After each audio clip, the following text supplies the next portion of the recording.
everyone, welcome to a post-race analysis video on the channel. Today we are going to talk about the NASCAR Cup Series Texas playoff race that happened yesterday afternoon. We're going to talk about the fallout with the points playing out after that with the playoff drivers currently after the first race of the round of 8. And we're going to put a little bit different spin than what we usually do. And this is something I'm going to start doing with the post-race analysis videos going forward to kind of like set these videos apart from maybe other channels' videos. So yes, we are going to talk about the race at certain parts, but we're going to focus mainly on the predictions that I had made.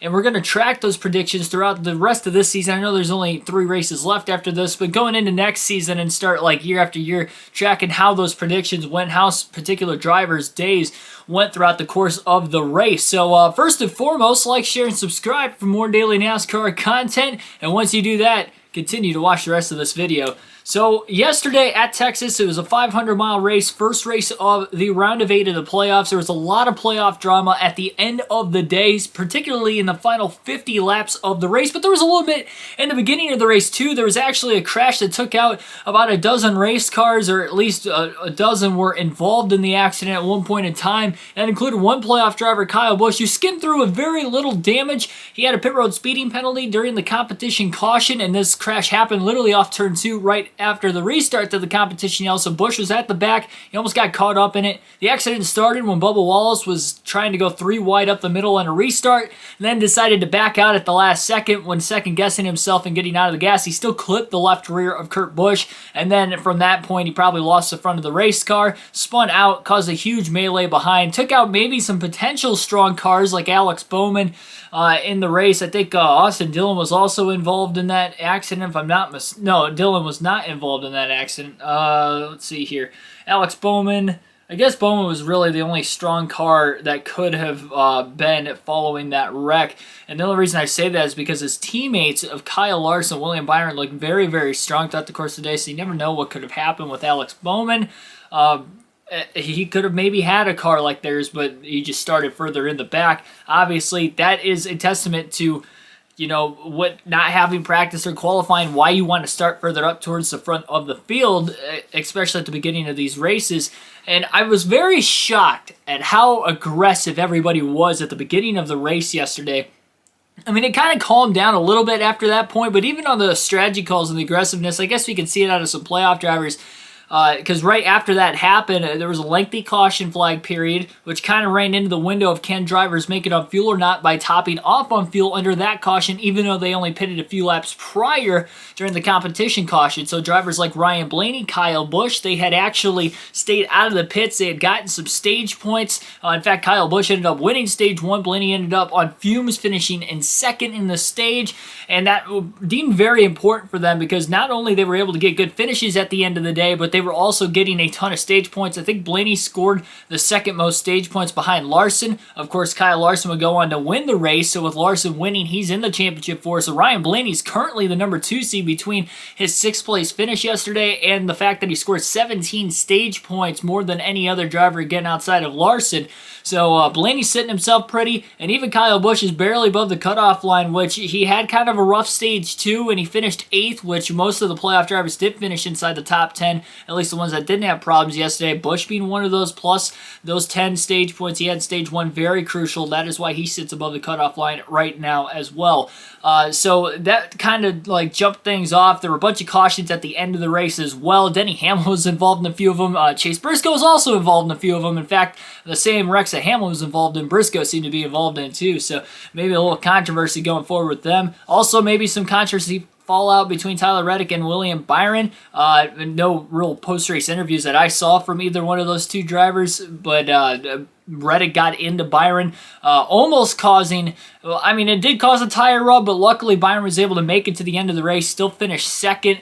It seemed like the bottom lane was so preferred on the restarts. I don't think anybody on the outside got to the lead all day long on a restart, so Kyle Larson got to choose the inside because he was in the lead on every restart. That clean air advantage definitely played crucial. But as far as Reddick and Byron go, they definitely had some strong cars. I think they were the only ones competitive enough to actually compete with Larson. Maybe had been a little bit faster than in the last 30 laps of the race or so, but all the restarts kind of played into Larson's factor. Yes, he had to time the restarts out. It was more restarts he was having to time out, but because the inside was such a preferred lane on the restart and he was getting great pushes, it was almost certain that Larson was going to be able to keep the lead. I think the better chance would have been the longer runs for Byron or Reddick to get around him. That, and even when Larson would get out ahead, Reddick and Byron, like I mentioned, they were racing each other so hard they made contact a couple times, and Reddick got the worst end of it, but they still ended up with good days.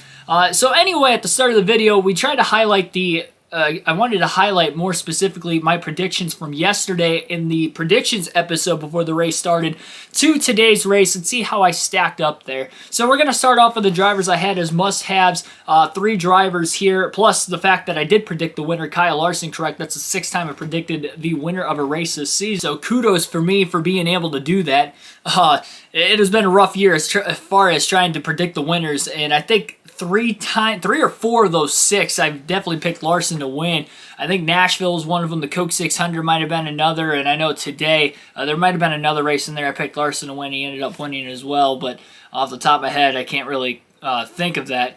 But anyway, so 6th win prediction there. Larson was not one of the 3 drivers I said was an absolute must-have, and a lot of that was because of his stats at Texas Motor Speedway specifically. I know he won the All-Star race there earlier this season, but beyond that, it wasn't completely like this is one of his better racetracks. I think it's just the factor of Hendrick Motorsports has been super strong on the 550 tracks. Larson has been super strong all year, no matter what track it is. Whether it's tracks he has ran at well in the past or tracks he hasn't ran well at in the past, he seems to run well. So I didn't want to put him as a must-have because his stats didn't quite back it up, but he was my prediction to win the race. Got the prediction right, got those fantasy bonus points as well, and got some money at the end of the day because I had money on Kyle Larson yesterday. So definitely a good pick for the win there. But the other 3 drivers had pretty decent days at least. Ryan Blaney, of course, I mentioned he scored the most stage points. I thought he was going to be in contention to possibly win at the end of the day. That wasn't really the case. He didn't look as strong as those 2 Hendrick cars. In his post-race interview after the race, it seemed he felt that he had like the 3rd fastest car in the field. He just didn't really have anything for the other 2. That's questionable. I think Tyler Reddick honestly had the 3rd fastest car in the field today. And between Keselowski and Blaney, I think their cars were equal, but it seemed to me that Keselowski's car was handling a little better. He was trying something where he was flipping the vent on and off to the right of his race car for for less downforce down the straightaways to try and help the speed a little bit, maybe help the aerodynamics in the drafting department. Then he'd flip that vent back open again by the time they got in the corner, so he had the downforce in the corners. So very smart there. That might have actually helped him just a tad and being just a bit better than Ryan Blaney. But honestly, I think Blaney still really 6 is about where he should have finished. I thought 4th to 6th was pretty much where he was running most of the day. He did finish 2nd and 3rd in the stages. The fuel strategy helped him get to 2nd in stage 1, and he had a great restart after the debris caution in stage 2. He was able to hold on to 3rd pretty much the entire way on his teammate, as well as a couple other cars behind him outside of the 2 Hendrick Chevys that finished in front of him in the stage. So that definitely helped him there because track position's huge at Texas. So he definitely capitalized to the most that he possibly could have out of his ability. Great calls by Todd Gordon on the pit box as well. Ryan Blaney, solid day. I was 1 for 1 there. Well, really 2 for 2 because I predicted Larson to win. Got that bonus, I should say bonus point for winning the race. I think I should start doing that. And then for next year anyway. But then Ryan Blaney was one of the must-haves. Kyle Busch was another must-have. He had a topsy-turvy day. He did win stage 1 even with the pit road speeding penalty due to making that same strategy call that Ryan Blaney and his teammate as well pitting there. Kyle Busch, I don't think had the faster car than Blaney, but it was weird because they were really close to one another. I think Blaney was only like 0.3 of a second behind him until about 10 to go in the stage, and Blaney was backing way off. They felt like they could not save, or they needed to save more fuel than Kyle Busch's team. And that's been kind of the case, it seems like. Since they went to this 550 package, I've noticed on the intermediates, when fuel strategy becomes a factor, the Penske cars seem to not be able to conserve as much fuel. I don't know what the fuel efficiency is. I don't think it's a Ford issue. I think it's more of a Penske issue, because it seems to only be a problem with the Penske Fords. Blaney barely made it. Kyle Busch, they felt super comfortable that they were going to make it, or at least for the most part, barely had to save it all. So that led Kyle Busch to actually winning the stage by about 9 or 10 seconds because of how much fuel Ryan Blaney was saving there in the last closing laps compared to Busch. But Kyle Busch got the stage win, ton of stage points there, and although he didn't get really a lot of stage points in stage 2, he still ended up with a top 10 finish, finished 8th. Again, the must-haves, I say at bare minimum, they're at least going to get a top 10. They may struggle getting stage points, it might go off strategy, especially like in the regular season races on road courses where they pit before the end of the stage. So I don't like the fact of the stages in too much, but I think it's an added bonus if they get the stage points and get the good finish at the end of the day, like Ryan Blaney and Kyle Busch did. So I'd say I was 3 for 3 on those picks. The other driver I had as a must-have was Joey Logano. He actually had the best statistics of any driver in recent history at Texas Motor Speedway. He had 13 top 10s and 10 top 5 finishes in the last 16 races at Texas. 1 win to show for in that stretch as well. Logano was running top 10 at least at the end of the day. He didn't get any stage points, which was unfortunate for him in the playoff standings, but Joey Logano did end up getting inside the top 10. I think he was running 8th or 9th when he ended up unfortunately blowing an engine with about 34 laps to go in the race. So tough break for Logano, ended up relegating him to a 30th place finish. He was the lowest of the 8 playoff drivers, so I guess I went 3 for 1 with those picks. Not too shabby, and I know coulda, woulda, shoulda, but I still got to factor in it is the finish of the race, so I was wrong on Logano on that half. Luckily, I was able to put Logano in my garage at the end of stage 2. Again, he didn't score any stage points. He was the worst of my playoff driver, or my fantasy drivers, playoff or non-playoff drivers, so I made sure I put him in. Tyler Reddick was running far better than him throughout the course of the day, so Reddick was in my lineup. I say Reddick because Reddick was one of my sleeper picks. I mentioned in the pre-race yesterday, look out for Tyler Reddick in the race. Coming into yesterday's race, and I guess if you can add on to it now, we'll just say going into the race, he had 5 top 10 finishes in the 7.5 races this season. Now he's 6 for 8 in top 10s, getting that 9th place finish yesterday at Texas. And again, he finished really high at the end of stage 2, at least. I don't know where he finished in stage 1. So he got decent stage points, at least for the fantasy portion of it. And he ended up again, getting a good finish. It looked like he had a chance to win there for a little bit. He was in the top 3 as well very late in the race. He had a bad last 2 restarts. The restart he was too aggressive with William Byron, lost some spots, and then the restart after that, he just kind of got shuffled out of line, was in the wrong place at the wrong time, lost a couple more positions. So definitely costed him there at the end of the race. If we wouldn't have had as many cautions late, I think he definitely would have had a top 3. So I was right there with Tyler Reddick on a roll yesterday with the predictions up to this point. The other sleeper driver that I talked about yesterday that would get a top 10 finish outside of Reddick was Kurt Busch. Kurt Busch was there for a little bit. Late in stage 2, he ended up finishing 6th in the end of the second stage, and then he also ended up finishing, or at least before that first caution that led into caution after caution after caution. I think that was when Logano blew an engine. He was actually running in the 7th position, and then he just had bad restart after bad restart after bad restart. That ended up pushing him back to 16th in the running order. I think he got caught up in one of the accidents as well, because he ended up finishing 2 laps down in the 16th position. So a tough break there for Kurt Busch. He did not get the top 10. So picks still up to this point pretty good, 4-2 in that aspect. So not too bad with the sleepers and the must-haves, I do have to say. Outside of that, we go into the don't-have picks. I had 3 drivers that I told you guys not to put in your lineups yesterday. One of them was Christopher Bell. Bell wasn't really anywhere near the front for the most part throughout the course of the race, but he missed every single accident, and those last 2 restarts I mentioned when guys like William Byron and Reddick were making contact, Harvick almost turned Reddick, I believe, on one of the restarts as well, stacking up the inside. Bell was on the high side. He was making passes left and right on the restarts because of that. That helped him get a 3rd place finish yesterday. Very quiet but solid finish for Christopher Bell. I said he would not finish in the top 10. I know he finished 3rd at Texas last year in the fall, but I wasn't confident with the way they ran on mile and a half. He only had 2 top 10s on mile and a halves in the 7 mile and a half races in 2021. Well, now he's got a 3rd to go on to it, so maybe some momentum going into a track at Kansas next week, which is another mile and a half for Christopher Bell. But as far as this week goes, wrong on that prediction. So 4-3, it's still in favor of me. Going into the last 2 predictions of the drivers that I said not to have. Remember, I went out on the limb, or I should say just one more driver, excuse me. I had 2 drivers that were don't haves yesterday. Usually I have 3, but I had 2 because I didn't have a lot of stats for anybody else that I was confident enough to say they would.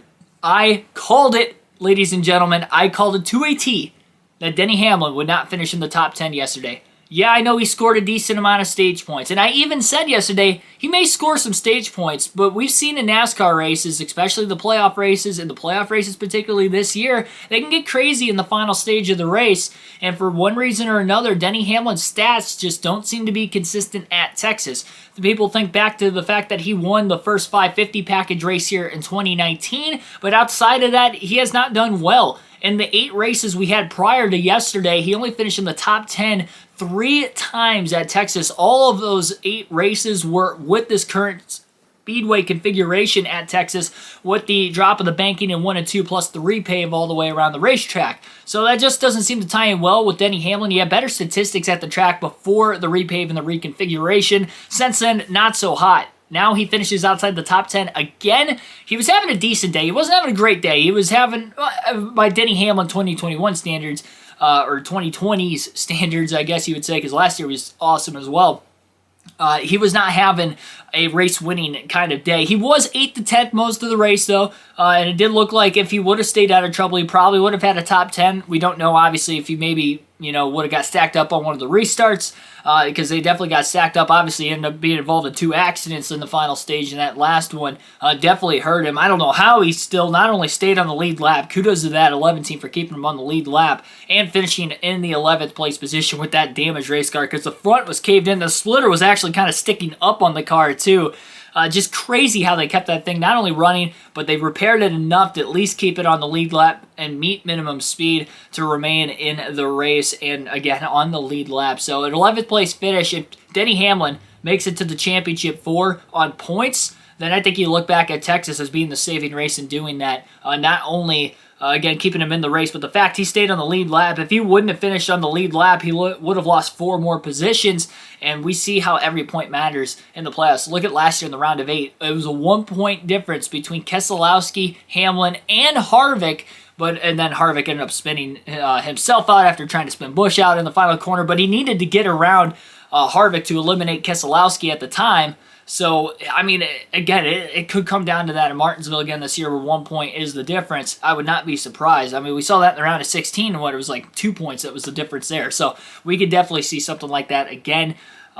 And Denny Hamlin, to go back on it, I was right on the prediction. I just didn't trust that he would get to the end of the race. I figured he would have a strong car. It's Denny Hamlin. It's been his kind of season, but I just didn't think he was going to be able to survive possible carnage at the end of the race. Predicted the carnage, predicted that he would get caught up in it, and there we go. Got the prediction right on there. So 5 for 3 yesterday, and not bad at all, really. All things considered, with having that extra win pick as well. So getting the bonus point there. If I don't predict the winner right, it's so hard to predict winners right in NASCAR races. So usually I don't give myself any points if I get it wrong, but because I got it right, I get the bonus point there. So 5 for 3 of the predictions yesterday. I got the W there. We'll see if we can continue that into next year and obviously into these final 3 races. Hopefully you like the different spin on the post-race analysis video today. Like, share, and subscribe again for more daily NASCAR content. We're going live later tonight at New Hampshire on NASCAR Chase for the Cup 2005. Full race live stream there at 6 p.m. Eastern Standard Time. Make sure to tune in for that one. Live commentary on the road to becoming a NASCAR commentator. Again, so join and subscribe. Well, not join, but subscribe on the channel to help me out on that journey. Thanks for watching, everybody. Have a good rest of your Monday afternoon.